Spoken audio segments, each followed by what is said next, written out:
Hola a todos y a todas, yo soy Ana Martín y voy a presentar en este congreso mi comunicación titulada La enseñanza de los contenidos de lengua y lingüística desde la perspectiva de género, una aplicación del aula invertida en el ámbito universitario. Para ello voy a hacer primero una breve introducción para después pasar a los objetivos. Explicaré a continuación la aplicación de la propuesta en dos asignaturas de 2 grados distintos, el grado de educación primaria y el de filología hispánica, y finalmente terminaré con las conclusiones. Este trabajo se inserta dentro de un proyecto de innovación docente titulado Flipped Classroom y perspectiva de género en la educación universitaria. Se desarrolló durante el curso académico 2022-2023 en la Universidad de Córdoba y fue llevado a cabo por un grupo de docentes pertenecientes a distintas áreas de conocimiento del Departamento de Ciencias del Lenguaje. Este proyecto surgió del pensamiento de que la formación de los estudiantes universitarios debe estar ligada tanto al aprendizaje de conocimientos específicos como a su desarrollo como ser social. Por tanto, es esencial la introducción de contenidos transversales que propicien la reflexión crítica del alumnado en torno a los temas que se encuentran vigentes en la realidad de nuestro entorno. Una de las cuestiones presentes en el día a día de la sociedad a nivel internacional es la desigualdad que existe entre hombres y mujeres. En relación con ello se encuentra la perspectiva de género, la cual puede ser definida, de acuerdo con Montalvo Romero en 2020, como un punto de vista a partir del cual se visualizan los distintos fenómenos de la realidad, científica, académica, social o política, que tiene en cuenta las implicaciones y efectos de las relaciones sociales de poder entre los géneros masculino y femenino en un nivel y hombres y mujeres en otro. Para lograr una verdadera equidad de género, esta problemática debe ser presentada a los más jóvenes desde el ámbito educativo superior, como bien se indica en la Ley Orgánica que rige actualmente el sistema universitario. Es decir, independientemente del grado o de la asignatura que se imparta, la igualdad de género debe estar presente. De esta manera se evitarán futuros comportamientos de desigualdad. No obstante, además de concienciar al alumnado sobre esta problemática, con este proyecto se busca desarrollar su pensamiento crítico. Al considerar las distintas metodologías para ver cuál era la más apropiada para introducir la perspectiva de género en las aulas y la reflexión crítica en torno a esta problemática, se consensuó que la lección magistral no era la más adecuada, ya que, a pesar de ser el enfoque didáctico tradicional en las clases universitarias, la lección magistral promueve que las clases sean esencialmente de tipo teórico. Por tanto, la atención va a estar centrada en el contenido específico de la asignatura. Además, el alumnado va a ser un ente pasivo, puesto que va a estar centrado en atender y en comprender los contenidos específicos de la asignatura que el docente trata de transmitir. Asimismo, esta metodología provoca que el tiempo de explicación del docente sea muy limitado, lo que impide la realización de otras actividades en el aula como la que proponemos, es decir, la reflexión crítica. De esta manera, los dos objetivos principales que se persiguen en este trabajo son, por un lado, hacer reflexionar al alumnado sobre las consecuencias derivadas de las diferencias de género en la sociedad española actual y, por otro lado, mejorar la comprensión y la asimilación de nuevos conceptos relacionados con la lengua española y con la lingüística. A pesar de que el presente proyecto se llevó a cabo en 6 asignaturas distintas, en esta comunicación solo voy a abordar el trabajo realizado en 2 de ellas. La asignatura Principio del lenguaje y lengua española, que se imparte en primero del grado de educación primaria, y Psicolingüística, que pertenece al tercer curso del grado de filología hispánica. En relación con la asignatura del grado de educación primaria, se plantean dos objetivos específicos. Por un lado, aprender a elaborar un texto argumentativo a partir de una reflexión crítica del tema planteado que se refleje en la solidez y la madurez de los distintos argumentos. Por otro lado, reflexionar a partir de las noticias más recientes sobre la necesidad de trabajar la igualdad de género en la educación primaria. La inclusión de esta perspectiva de género no solo se justifica a partir de la ley orgánica ya mencionada anteriormente, sino también de las competencias que se incluyen en la memoria verificada del título. En concreto, en este grado se incluye la competencia específica 4, que enuncia que se deben atender a la igualdad de género, a la equidad y al respeto a los derechos humanos.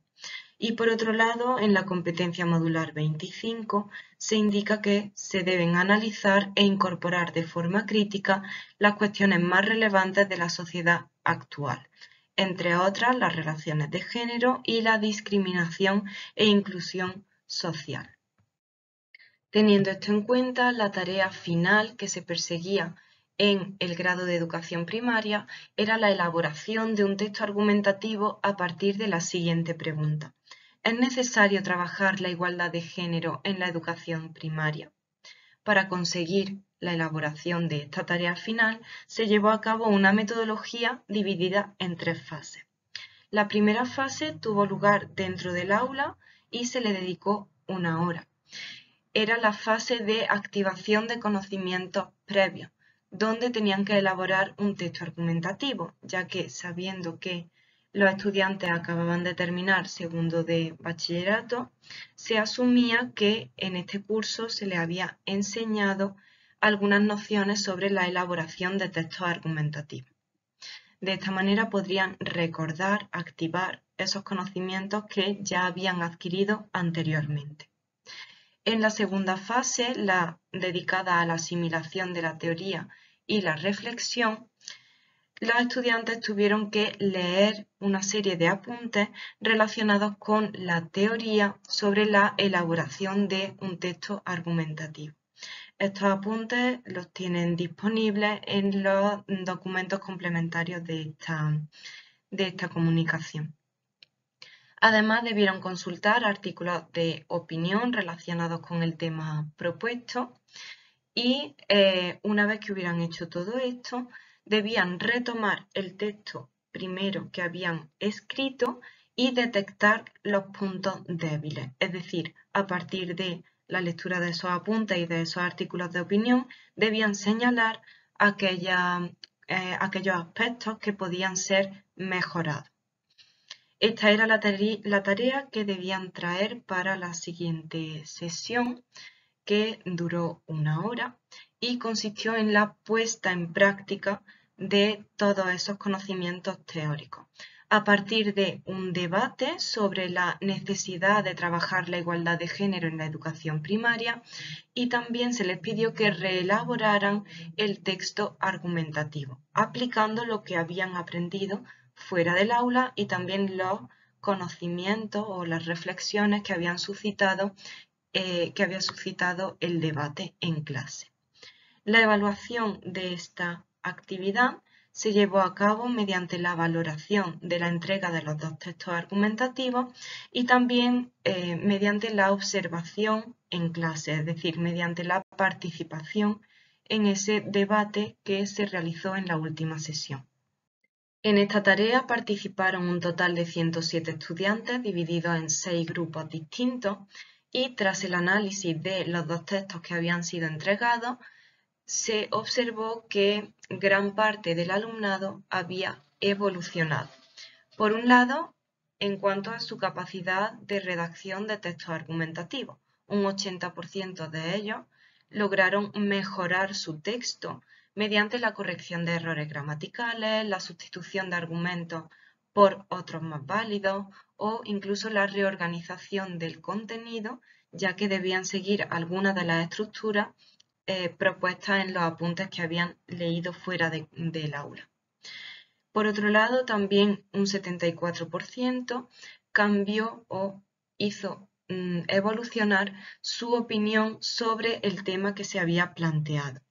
3 personas concretamente cambiaron drásticamente de opinión, puesto que se habían posicionado en contra de incluir el tema de la igualdad de género en la educación primaria, y el resto ofrecieron una mejor fundamentación de sus argumentos, ya que se habían informado mejor a partir de la lectura de esos artículos de opinión y además habían debatido en clase sobre el tema, y su opinión se había visto enriquecida gracias a la opinión del resto de compañeros. En relación con la asignatura de psicolingüística perteneciente al grado de Filología Hispánica, también se desarrollaron dos objetivos específicos.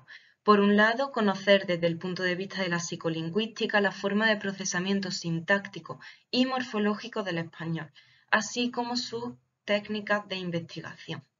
Por otro lado, reflexionar sobre las causas del empleo del lenguaje inclusivo en la sociedad actual, así como los efectos de procesamiento que conlleva. La justificación de este contenido se lleva a cabo también mediante las competencias incluidas en la memoria verificada del título, en concreto mediante la competencia básica 9, que indica que el alumnado debe desarrollar su capacidad para reconocer y asumir la diversidad de género. En este caso, la tarea final era la respuesta a una ficha sobre los efectos del procesamiento de oraciones con lenguaje inclusivo en español. La metodología que se aplicó era similar a la propuesta para el grado de educación primaria. De esta forma se dividía en 3 fases. La primera fase estaba dedicada a la activación de conocimientos previos. En este caso, el alumnado debía hipotetizar sobre el procesamiento morfológico en español teniendo en cuenta los contenidos trabajados anteriormente, y esto debía ser realizado fuera del aula. En segundo lugar, para la fase de asimilación de la teoría y reflexión, se pidió al estudiantado que leyera un artículo sobre el tema y que respondiera a una serie de preguntas que se mostrarán en la siguiente diapositiva, también fuera del aula. Por último, para la propuesta en práctica, se hizo un debate de 1 hora en clase donde se puso en común la respuesta a todas esas preguntas y también se fomentó una discusión sobre la necesidad de utilizar el lenguaje inclusivo en la sociedad actual. Esta actividad fue evaluada mediante la entrega de la ficha con las respuestas. Además, se comprobó si se habían hecho correcciones tras la puesta en común y se tuvo muy en cuenta también la participación en el debate que se hizo en clase. En esta tarea participaron un total de 35 estudiantes que estaban divididos en 2 grupos y un 80% de ellos participó de forma activa en el debate desarrollado en clase. Se consideró que la participación era activa cuando el estudiante participaba al menos 2 veces y su aportación era relevante, es decir, no estaba repitiendo algo que había dicho un compañero anteriormente, sino que estaba aportando algo novedoso. La ficha con la que estuvieron trabajando es la que se puede observar a la derecha de la diapositiva y se puede ver claramente cómo está dividida en 3 bloques. En primer lugar, tenemos las preguntas que debían ser contestadas antes de la lectura del estudio, es decir, coincidirían con la fase de activación del conocimiento. En segundo lugar, tenemos el bloque dedicado a las preguntas que debían ser respondidas durante la lectura del estudio, para comprobar si estaban comprendiendo su contenido. Y finalmente, tenemos el tercer bloque con las preguntas que debían ser contestadas tras la lectura del estudio. De esta manera también se propiciaba la reflexión. Al analizar la respuesta a estas preguntas, se observó que un 77% de los estudiantes había respondido correctamente al primer bloque, es decir, habían sabido relacionar los contenidos que se habían visto anteriormente en la asignatura con este nuevo tema.